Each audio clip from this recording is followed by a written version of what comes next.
দর্শক, এই মুহূর্তে চট্টগ্রাম এবং মৌলভীবাজারের পরিস্থিতি নিয়ে জানবো। সেখান থেকে যুক্ত হচ্ছেন রনি দত্ত এবং আব্দুর রব। শুরুতেই চট্টগ্রাম চলে যেতে চাই। রনি, আপনার কাছ থেকে জানতে চাই যে আপনি এখন চট্টগ্রামের যেই জায়গাটায় আছেন সেখানকার পরিস্থিতি।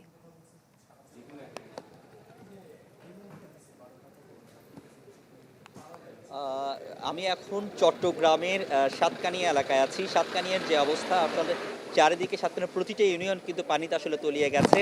আমরা যদি একটু দেখানোর চেষ্টা করি, মানুষজন যারা এখানে আসা যাওয়া করছেন তারা কিন্তু আসলে এখন একমাত্র ভরসা হচ্ছে এই বোট, এই নৌকাতে করে তারা আসলে এক জায়গা থেকে আরেক জায়গায় আসলে এখানে চলাচল করছেন। আপনি এখানে দেখছেন এখানে বিস্তীর্ণ যে গ্রামটি কিন্তু পুরো গ্রামটি আসলে পানিতে তলিয়ে গেছে এবং এখানকার মানুষজনের যে দুর্ভোগ তারা যেটি বলছেন আমাদেরকে যে এখানে তারা যারা আছেন তারা কিন্তু অনেক কষ্টে আছেন। যার নিচু যেসব ঘরগুলো রয়েছে, বিশেষ করে একতলা যে ঘরগুলো আছে সেগুলো বেশিরভাগই আসলে ডুবে গেছে। কিছু কিছু যারা দুইতলা বা তিনতলা যারা আছে সেরকম তারা কিন্তু সেখানে আশ্রয় নিয়েছেন এবং তাদের এখন সবচেয়ে বড় যে সমস্যা সেটা হচ্ছে খাবারের পানি এবং খাবার সংকট।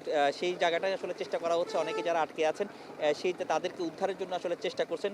আমরা যে দেখছি যে সেনাবাহিনীর যে দুইটি আসলে এখানে তিনটি বোট তারা কিন্তু এখানে আসছে, সেনাবাহিনী তারা কিন্তু এসে এখানে অপেক্ষা করছেন। কিছুক্ষণ আগে একটি বোট তারা কিন্তু ভিতরে গেছেন কাউকে উদ্ধার করার জন্য বা তাদের কি পরিস্থিতি, এই রোডটা আসলে কোন জায়গায় তারা যেতে পারবেন, কারণ বিভিন্ন জায়গায় এখানে জাল রয়েছে, বিভিন্ন এখানে জায়গায় প্রতিবন্ধকতা আছে, সেগুলো আসলে একটু চেক করে আসার জন্য গেছেন। এখন দেখছেন যে সেনাবাহিনীর দুইটি বোট কিন্তু তারা কিন্তু অপেক্ষা করছে।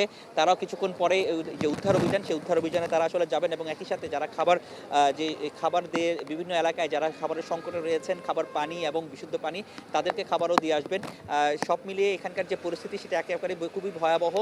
যতক্ষণ এখানে আসলে এই এলাকার মানুষজন বলছেন যে এই এলাকাটাকে আসলে একটু বন্যা দুর্গত যে এলাকা হিসেবে স্বীকৃতি দিয়ে বা সরকার এটাকে যেন গুরুত্ব দিয়ে এখানে এই বিষয়গুলো করা যায়, সেই বিষয়টি কিন্তু তারা আসলে দাবি করেছেন। তো এই ছিল এখানকার সবশেষ অবস্থা। জি রনি, ধন্যবাদ আপনাকে। আপনি থাকুন আমাদের সাথে, আমরা পরবর্তীতে আরো তথ্য আপনার মাধ্যমে জানবো।